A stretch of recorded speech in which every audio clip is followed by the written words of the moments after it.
Hello everyone, I hope that you guys are doing well. अच्छा भाई, आज का एक और क्वेश्चन फ्रॉम अ स्टूडेंट, और द क्वेश्चन जिस सिलेबस से आया अगेन वो सिलेबस एफबीटी का है, लेकिन the same question is going to be very important for double A students and triple A students as well. Question कुछ ऐसा है कि sir what is meant by the word Ponzi scheme and what is a leading and lagging fraud, या फिर इसको कुछ लोग lagging and leading, leading and lading, या फिर टीमिंग एंड लैडिंग का फ्रॉड भी इसको देते हैं, इसको नाम दिया जाता है। अच्छा, इस फ्रॉड को सबसे पहले मैं आपको समझाता हूँ what is meant by the word teeming and lading का फ्रॉड कौन सा होता है। इसको मैं कुछ ऐसे समझाऊंगा कि एज्यूम करें मेरा नाम गोहर है और मेरे साथ यहाँ पे एक और बंदा बैठा हुआ है कंपनी का, एंड एक कस्टमर बैठा है कंपनी का, and his name is customer number 1। और यहाँ पे मेरे पास दूसरा कस्टमर है जो कि कस्टमर नंबर 2 है। भाई, कस्टमर नंबर 1 को हमने $100 की चीजें सेल की और कस्टमर नंबर 2 को हमने चीजें सेल की $200 की।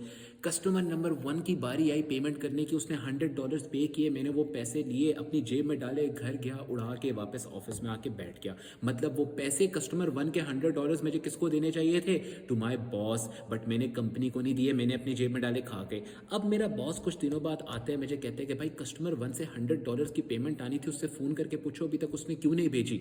मैंने तो फ्रॉड किया है, मैं क्यों उससे फोन करके पूछूं?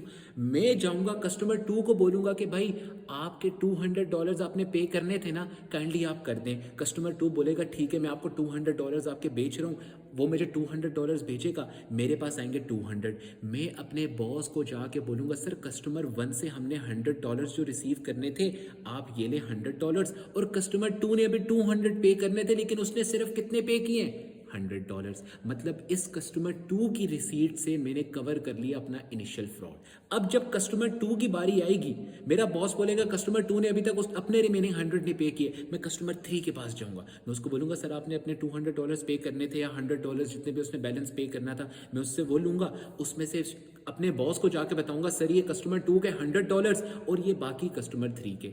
ठीक है, उसने भी बाकी अपने रिमेनिंग पे नहीं किए। यानी वो इनिशियल फ्रॉड जो मैंने किया था उसको कवर करने के लिए मैं नेक्स्ट कस्टमर तक उस फ्रॉड को कैरी फॉरवर्ड करता जा रहा हूं। ठीक है, और जब तक पता चलेगा तो किसी को समझ नहीं आएगी कि एक्चुअल में किस कस्टमर के मैंने पैसे खाए थे, जिसकी वजह से टीमिंग एंड लैडिंग का फ्रॉड होता है अभी तक। ठीक है, this is known as teeming and lading fraud. Now to answer second question के पॉन्जी स्कीम क्या होती है। पॉन्जी स्कीम एक बहुत आसान सा फ्रॉड है, आजकल दुनिया में भी बहुत आम है। हर दूसरा बंदा आपको कह रहा होता है आप मुझे पैसे दो मैं आपको डबल करके दूंगा। This is a Ponzi scheme, never fall for that. Ponzi scheme कैसे होती है? मैं एक इन्वेस्टर हूं, मेरे काफी ज्यादा दोस्त हैं, रिलेटिव्स हैं, मैं किसी एक दोस्त के पास जाता हूँ, लेट सपोज मेरे दोस्त का नाम है नूर, मैं नूर के पास जाता हूँ, नूर से कहता हूँ नूर काइंडली मुझे $100 देना, आज से 2 हफ्ते बाद I will give you back $200, I will invest it somewhere. ठीक है, वो टू, अब मैंने नूर को कितने देने? 200। मेरी एक और दोस्त है, फ्रेंड है एना, मैं एना के पास जाता हूँ, उससे कहता हूँ give me $100, I will give you back how much? $200। अच्छा, उसने मुझे 100 दिए। अब पहले तो मैं नूर के, एना के 100 और नूर के 100 मिला के कितने और 200, पहले नूर के पैसे देने ना, पहले नूर को पैसे दे दिए। अब सेकंड नंबर बारी आई एना की, इतनी देर में 2 बंदों से पैसे लेके एक नूर को मैंने वापस कर दिए रिटर्न पैसे। मार्केट में मेरी गुडविल बन गई कि ये बंदा असल में पैसे देता है, डबल करता है वापस, ये भागेगा नहीं पैसे लेके। नेक्स्ट किसकी रिसीट बनती है? एना की। मेरे पास 2-3 और कस्टमर्स आएंगे मेरी गुडविल की वजह से। हो सकता है कुछ कस्टमर मुझे 200 दे, कुछ कस्टमर मुझे 300 दे, मैं उनके 200 यूज करके एना को वापस करूंगा, तीसरे कस्टमर को इस तरह किसी और के पैसे दूंगा डबल करके, चौथे कस्टमर को किसी और के दूंगा, और करते करते आखिरी रिसीट जो मेरे पास होगी जहां पे आके मैं फंस जाऊंगा, वहां पे सारे पैसे पैक करूंगा और लेके अपने साथ कहीं भाग जाऊंगा।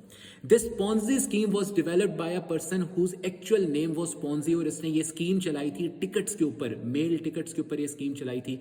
और वो करता कुछ इस तरह से था कि उसने इन्वेस्टमेंट शुरू की थी। He used to tell the people कि आप मुझे इतने पैसे दो, आई विल इन्वेस्ट इट, और मैं आपको हायर रिटर्न दूंगा, उसके ऊपर हायर मार्जिन प्रोवाइड करूंगा। और मेरी कंपनी कौन सी है? एयर टिकट्स की कंपनी है मेरी, एयर मेल टिकट्स की कंपनी है। मैं मेल्स करता हूँ डिफरेंट, जैसे कोरियर होते हैं मेल्स वाले, उसके टिकट्स की कंपनी है मेरी। This is how this Ponzi scheme actually started. So अगर आपका भी इस तरह का कोई क्वेश्चन है तो please do ask me and I will answer that. Thank you.